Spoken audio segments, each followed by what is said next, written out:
2050 నాటికి ప్రతి నలుగురిలో ఒకరికి వినికిడి లోపం వచ్చే ప్రమాదం ఉందని వరల్డ్ హెల్త్ ఆర్గనైజేషన్ హెచ్చరిస్తోంది.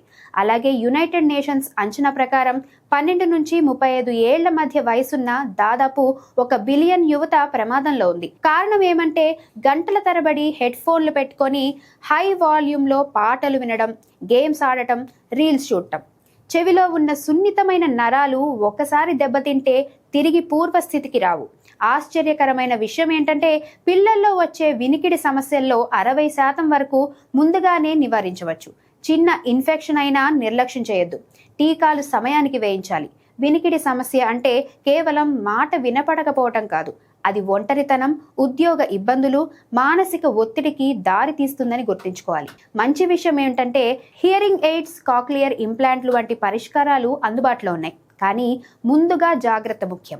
60-60 రూల్ తప్పనిసరిగా పాటించాలి. వాల్యూమ్ 60% కంటే ఎక్కువ ఉండకూడదు. ఒకేసారి 60 నిమిషాల కంటే ఎక్కువ సమయం హెడ్ ఫోన్లు పెట్టుకోకూడదు. శబ్దాన్ని తగ్గించండి. భవిష్యత్తు నిశ్శబ్దం కాకుండా కాపాడుకోండి.